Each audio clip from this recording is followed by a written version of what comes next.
It may look scary and may be a little weird, but for Daudi Salum, the sandfish is extremely valuable.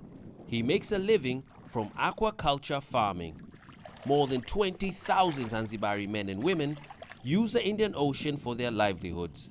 As an island state, Zanzibar greatly depends on the sea, coast and marine resources, dubbed Blue Economy, for socio-economic development. About 98% of Zanzibar's international trade by volume is seaborne. The tourism sector accounts for about 30% of Zanzibar's GDP, and fishing accounts for another 4.8%. 1 kilogram of this sandfish, when 100% dried, can go up to $100 when sold in the country. If you sell it in the Far East, like China or Malaysia, you can sell this fish for up to $150 when dried. 38 countries in Africa share a total coastline of about 30,500 kilometers. Yet most blue economy activities are small-scale, taking place along coastal reefs using traditional methods and crafts. And Zanzibar wants to change that.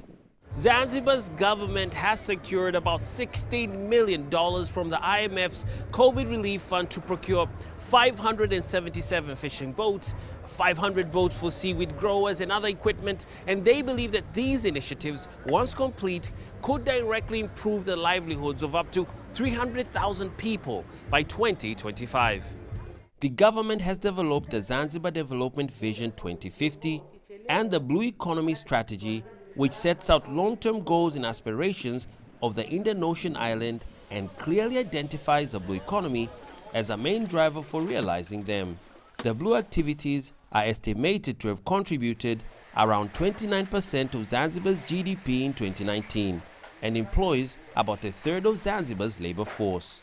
Because traditionally we've always been a maritime culture, we've always had a maritime history, and what our government has been doing right now is to accelerate that potential to attract more blue economy investments for the benefit of our economy. And so in reality, it is more about Zanzibar upscaling on its entire maritime economy systems. Traditional blue activities have included coastal and marine tourism, fishing and maritime trade. But recently, aquaculture, dominated by seaweed farming, has enjoyed significant growth. Pavu, who has been a seaweed farmer for over 2 decades, says the training they're getting from the government is increasing their yields.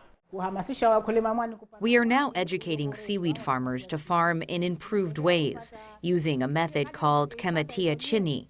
The more we get taught modern methods and supported, we expect after 1 year our production will be better. Introduced to the island in 1988, seaweed farming employs about 25,000 women, mostly in rural Zanzibar, and about 150,000 people benefit from the industry. And while the people of Zanzibar have engaged in domestic and international ocean-based activities for many centuries, it's hoped that this renewed vigor will change lives like never before. Daniel Kijo, CGTN, Stone Town, Zanzibar.